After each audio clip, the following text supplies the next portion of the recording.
अस्सलामुअलैकुम। बेटा मैं किसी के घर काम करनी हाँ। मेरा एक बेटा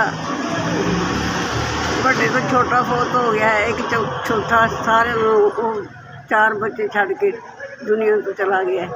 तो बच्चों के नाल मैं लोगों के घर काम करके अपना गुजारा करनी है। बड़ी मैं मजबूर हाँ, मेहरबानी थोड़ी मेरी कुछ मदद। मैं बेवा औरत हाँ, मैं बच्चों को पालनी पई हाँ।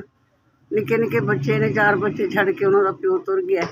तो मैं कमाने वाला बेचारियों का कोई नहीं गा, तो मैं किसी के घर काम करके अपने बच्चे पालनी पई हाँ। मेहरबानी मेरी मदद करो। बेवा औरत हाँ, मेरा एक पुत्र पहलों फौत हो गया है, 3 साल हो गए ने, एक नूं 2 साल हो गए ने। तो मेरे नाल कोई मदद करो, मैं किसी के घर काम करनी हाँ। तो बेवा वां तो बजुर्ग औरत मेरे को काम भी नहीं होंदा बच्चे। मैं शुगर की मरीज़ हाँ। डॉक्टर ने बहुत महंगिया दवावां लिख दित्तियां ने जिहड़ियां असीं नहीं लै सकदे। बंदा दिहाड़ीदार है, असीं एड्डियां महंगियां दवावां नहीं लै सकदे। मेरी मदद करो, तुहाडी मेहरबानी। अल्लाह पाक तुहानूं जिंदगी दे, तंदुरुस्ती दे। अल्लाह पाक तुहाडे कारोबार च बरकत पाए।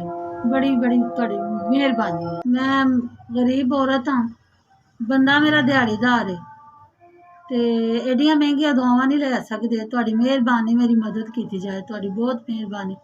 अल्लाह पाक तुहानूं जिंदगी दे, तंदुरुस्ती दे। रब सोहना तुहानूं तुहाडे कारोबार च बरकत पाए।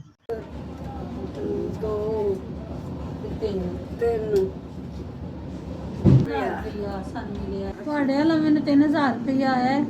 अल्लाह पाक तुहाडी SVS जिंदगी तंदुरुस्ती करे। अल्लाह पाक तुहानूं ज़्यादा दे। अल्लाह पाक तुहाडी रिज़्क च इज़ाफा करे। अल्लाह पाक तुहानूं देंदा रहे। अल्लाह तुहानूं इन्ना देवे कि तुसीं गरीबां माड़ियां नूं देंदे रहो। अल्लाह तुहाडे बरकत पाए। माड़ियां दी मदद की है, तुहाडी बहुत बहुत मेहरबानी। अल्लाह तुहानूं तंदुरुस्ती देवे, तुहानूं रब बहुता बहुता रिज़्क नवाजे, जिंदगी देवे, तंदुरुस्ती देवे। बड़ी मेहरबानी। SVS अल्लाह SVS तुहाडे वालों सानूं 3000 रुपया मिलिया। जिंदगी देवे, तंदुरुस्ती देवे। बड़ी बड़ी मेहरबानी। अल्लाह तुहानूं बहुता देवे।